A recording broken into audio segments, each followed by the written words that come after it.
हो सकता है कि जो लोग माहौल खराब करने की फिराक में उन्होंने इस मौके को चुना हो, और निश्चित तौर पर नाराजगी है अतीक अहमद के सपोर्टर्स में और एक खास वर्ग में जिस तरह से उनकी हत्या हुई है। तो निश्चित तौर पर तमाम ऐसे पहलू हैं जिसको पुख्ता करना चाहते हैं सुरक्षा एजेंसीज और पुलिस, और लगातार इसीलिए उनसे पूछताछ की जा रही है। उनके बारे में अभी भी कोई डिटेल पुलिस सामने नहीं रखने को तैयार है। निखिल, एक सवाल जहन में है, और सवाल ये है कि पुलिस पूछताछ कर रही थी अतीक से। कुछ खोखे भी बरामद हुए थे जो पाकिस्तानी बताए गए, कुछ पिस्टल भी बरामद हुई जिनके बारे में कहा गया ये विदेशी हैं। क्या इसके पीछे कोई बड़ी साजिश है?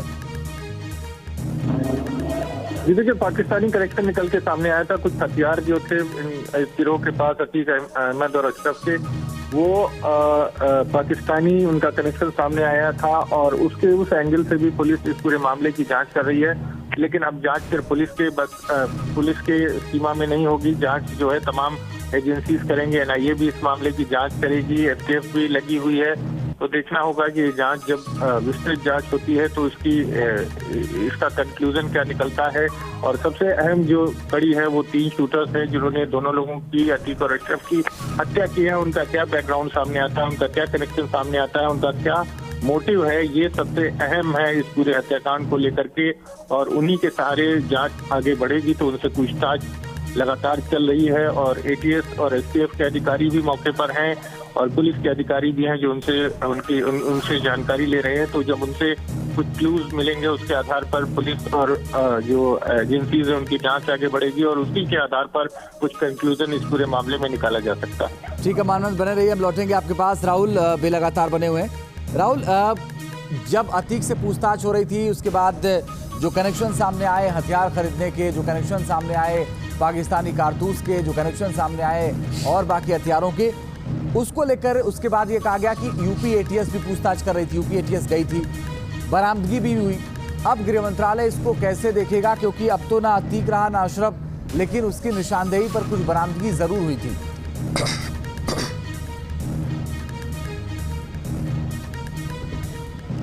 निश्चित तौर से देखिए, गृह मंत्रालय की फिलहाल कोशिश ये है कि कानून व्यवस्था पूरी तरीके से सुचारू रहे, पूरी तरह से जितनी भी परिस्थितियां हैं वो अंडर कंट्रोल रहे। क्योंकि जांच की बात करें, ऐसे मामलों की जांच एनआईए के द्वारा की जाती है। एनआईए ऐसे कई मामलों की जांच कर भी रहा है। लेकिन जांच से ज्यादा फिलहाल जो गृह मंत्रालय के लिए फिलहाल जरूरी है वो ये है कानून व्यवस्था को सुचारू रखना। उसके लिए जो इंटर इनपुट्स है, जो इंटेलिजेंस है, शेयरिंग का मामला है, वो कोशिश की जा रही है कि राज्य सरकार से हो और 2 वे कनेक्शन के तहत हो। कि अगर राज्य सरकार के पास कोई स्पेशल यूनिट है, एलआईयू है, उनके पास कुछ नामों की लिस्ट है जो फिलहाल दंगा भड़काने की कोशिश कर सकते हैं। क्योंकि यूपी सरकार खासतौर पर अगर योगी आदित्यनाथ के प्रशासन की बात करें तो कोशिश करने वालों पर भी लगाम लगाई जाती है। ऐसे में जो कोशिश कर सकते हैं उनकी लिस्ट सेंटर के पास भेजी जाए। सेंट्रल के पास जो इन्फॉर्मेशन है, जो इनपुट है, जो लिस्ट है, वो राज्य सरकार को भेजी जाए ताकि समन्वय बना के रखा जाए। इंटेलिजेंस शेयरिंग रहे सेंटर के साथ से भी, स्टेट के साथ से भी, ताकि किसी भी परिस्थिति को होने से पहले ही कर्ब कर दिया जाए, उस पर लगाम लगा दी जाए। फिलहाल कोशिश यही है।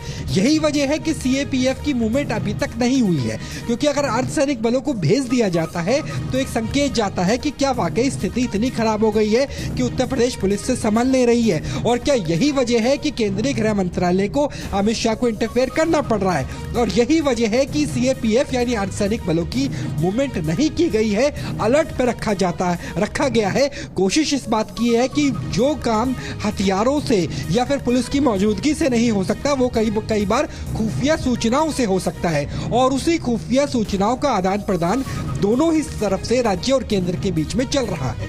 जी चलिए, बने रहे। राहुल, लौट रहे आपके पास। निखिल शर्मा भी लगातार बने हुए हमारे साथ लखनऊ से। निखिल, बैठक खत्म हो गई है, मुख्यमंत्री ने निर्देश दे दिए।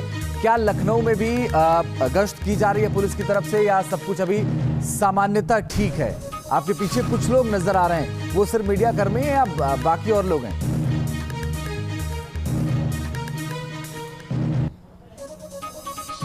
देखिए, कुछ पुलिसकर्मी हैं, कुछ मीडिया कर्मी हैं जो मेरे पीछे मौजूद हैं, क्योंकि मुख्यमंत्री आवास है, लिहाजा यहाँ पर जो है ज़्यादातर पुलिसकर्मियों की ड्यूटी रहती है।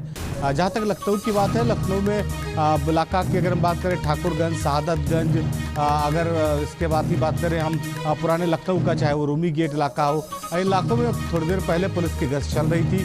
पुलिस के कर्मी मौजूद हैं वहाँ पर, जो पुलिसकर्मी हैं उनकी ड्यूटी लगाई गई है कि हालात ना बिगड़े। किसी भी स्थिति में लखनऊ का जो वो इलाका जहाँ पर इस तरह की हिंसाएं होने की संभावना है, वहाँ पर बिल्कुल अलर्ट पर रखा गया है। और यही जो है स्थिति पूरे उत्तर प्रदेश के उन जनपदों में है जहाँ पर स्थितियाँ बिगड़ने की तस्वीरें पहले भी कई बार आ चुकी हैं। कानपुर की आप बात करिए, प्रयागराज की बात करिए, बनारस की बात करिए, गाजीपुर, आजमगढ़, ऐसे तमाम जनपद, बरेली, ऐसे तमाम जनपद हैं जहां पर इस तरह की घटनाएं पहले हुई हैं। उनको विशेष अलर्ट पर रखा गया है। पुलिस की जो साइबर टीम है उसको लगा दिया गया है। ATS की साइबर टीम का इस्तेमाल किया जा रहा है कि किसी तरह की कोई पोस्ट या इस तरह का कोई भड़काऊ बयान न पोस्ट किया जाए सोशल मीडिया पर, जिससे लोग एक साथ इकट्ठे हों और कोई हिंसा घटना करें। तो बहुत जो है बारीकी से मॉनिटरिंग की जा रही है पुलिस की तरफ से, लेकिन इंतज़ार करना होगा सुबह के वक्त की, सुबह के वक्त क्या तस्वीरें होंगी, खास करके प्रयागराज या उन जनपदों में जहाँ पर बहुत सेंसिटिव माहौल रहता है। जी ठीक है निखिल, बने रहिए। मानवेंद्र हमारे साथ लगातार बने। मानवेंद्र, पोस्टमार्टम की जहाँ तक बात है, क्योंकि 3 साढ़े 3 का वक्त हो गया, 3:30 बजने जा रहा, 3:22। अब ये लग रहा है कि सुबह ही पोस्टमार्टम की प्रक्रिया शुरू होगी, उसके बाद ही शव सौंपा जाएगा परिवार को। जी बिल्कुल, पोस्टमार्टम जो है वो सुबह हो सकता है। SRN हॉस्पिटल में जो है वहाँ पर हो सकता है कि तैयारी हो रही हो। और पोस्टमार्टम के अलावा जो सबसे बड़ा चैलेंज है वो उनको जब दफन किया जाएगा, जो पुर्दे खाक किया जाएगा, वो एक चैलेंज होगा प्रशासन के लिए। तो तैयारियां जो है वो इस तरह से शुरू हो चुकी हैं और ये देखना होगा कि किस तरह से गवर्नमेंट और प्रशासन इस पूरे घटनाक्रम को किस तरह से हैंडल करता है, क्योंकि आने वाले जो 2-3 दिन है वो बेहद अहम है, क्योंकि इसी दौरान ये सारी चीज होती है। और अगर ये सारी चीजें शांतिपूर्ण ढंग से जो है वो हो जाती है, तो मान लीजिए कि प्रशासन ने एक बहुत बड़ी जो एक चैलेंज है उसको पार कर लिया है। तो निश्चित तौर पर हमने देखा है कि इस क्षेत्र में जब कोई घटनाएं होती हैं, कोई हत्या होती है, तो उसके बाद जो है बवाल बढ़ता है, बवाल भड़कता है। और अतीक और अशरफ दो ऐसा नाम है जो उस क्षेत्र में जो है जिनका दबदबा है, एक क्षेत्र में एक जो इलाके हैं वहाँ पर उनके जबरदस्त जो है उनके समर्थक हैं। और क्योंकि राजनीति से भी जुड़े रहे हैं, और अतीक अहमद की बात करें तो 5 बार का विधायक और 1 बार का सांसद अतीक रहा है, और जो अशरफ है वो भी विधायक रहा है। तो उनके पॉलिटिकल फॉलोअर्स भी हैं और भी तमाम लोग हैं, और इस तरह से उनको अब डील करना। और जो जिस तरह से हमने देखा था कि अतीक के घर पर कल लोगों की बहुत सारे ऐसे लोग थी जिनकी भीड़ जुटी थी, जिनका कहना था कि अतीक अहमद उनकी समय पर मदद करता रहा है और पैसों से और हर तरीके से। अतीक के जो समर्थक हैं, उनके जो फॉलोअर्स हैं, उनको उनके साथ डील करना, लोगों का आक्रोश जो है उसको शांत करना एक बहुत बड़ा चैलेंज है। और इस पूरे मामले में जिस तरह की जानकारी आ रही है कि इसको लेकर के एजेंसीज जो है वो तमाम एंगल से जांच कर रही हैं कि कहीं किसी के पीछे कोई साजिश तो नहीं, माहौल खराब, कहीं कोई ऐसी घटना जो जिससे लोगों में आक्रोश बढ़े और कोई उपद्रव जैसी स्थिति बने। तो इस लिहाज से तमाम ऐसे पहलू हैं जिसको लेकर के सरकार को बेहद सतर्क रहने की जरूरत है।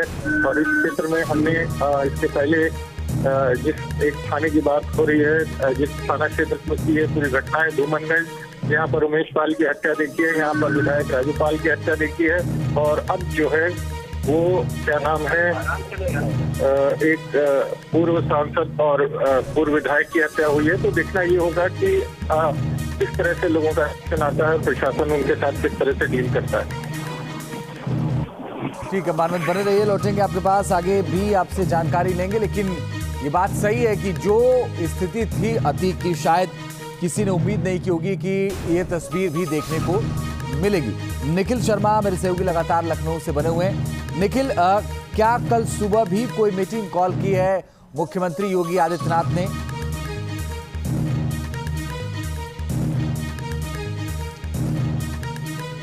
देखिए, सुबह 9 बजे मुख्यमंत्री आवास पर टीम 9 की बैठक है। इस टीम 9 में इस घटना से संबंधित बैठक भी होगी और तमाम बिंदुओं पर बैठक होगी। मुख्यमंत्री खुद लगातार इस पूरे मामले का चूंकि फीडबैक कर ले रहे थे, और लगभग 2:45 बजे तक वो इस बैठक में मौजूद भी थे।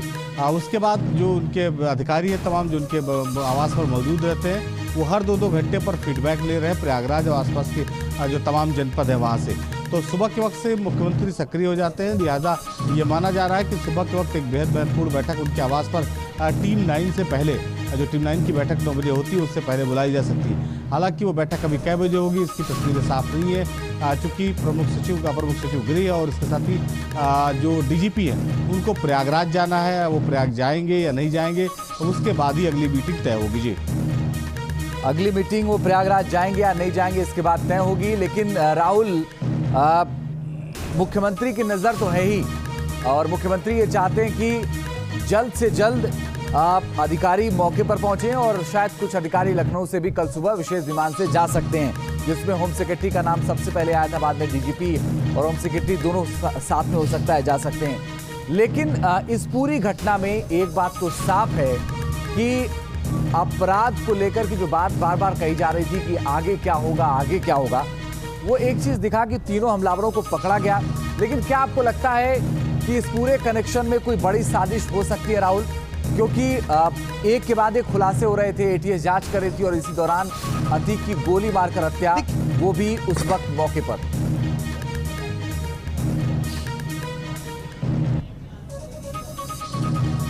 देखिए, इसके लिए थोड़ा सा इंतजार करना होगा बैकग्राउंड चेक करने का कि जिन लोगों ने हथियारों के जरिए गोलियां चलाई, ये लोग क्या थे, इनका क्रिमिनल बैकग्राउंड क्या था, ये किस संस्था से जुड़े हुए थे, कब से ये प्लानिंग कर रहे थे। क्योंकि ये बताना कि हम मीडिया कर्मी हैं और पास में जाना और उसके बाद जो बिल्कुल क्लोज रेंज है उससे गोलियां चलाना, और क्या इन्हें गोली चलाने की पहले से ट्रेनिंग थी या फिर गोली चलाने वो जानते थे, क्योंकि इतनी पास से गोली चलाना और उसके बाद लगातार कई राउंड फायर किए गए हैं, वो सारी चीजें बताता है कि क्या प्रोफेशनल किलर हो सकते हैं, नहीं हो सकते, इनका बैकग्राउंड क्या है। और उसके बाद जिस तरीके के धार्मिक नारे लगाए गए, ये साफ तौर पे एक पैटर्न दिखा रहा है। ये पैटर्न की तैयारी की गई है, तैयारी इस लिहाज से की गई है कि आपको पता था कि इस वक्त अतीक यहाँ पर होगा अपने भाई के साथ, आपको पता था कि वह मीडिया कर्मी पास में जा सकते हैं, यही वजह है कि आपने जो कवच लिया, जो शेल लिया, वो एक मीडिया कर्मी के तौर पर लिया था। आपको पता था कि इतने पास से अगर हम पिस्टल से गोलियां चलाएंगे और लगातार चलाएंगे तो बचने की कोई गुंजाइश नहीं रहेगी, और उसके बाद हाथ खड़े कर देने हैं और अपने आप को सरेंडर कर देना। ऐसा लगता है कि पूरा एल्गोरिदम काम कर रहा है। इस एल्गोरिदम की तफ्तीश करनी होगी, ये देखना होगा कि इनका बैकग्राउंड क्या था, कैसे इन्हें हथियार मिला,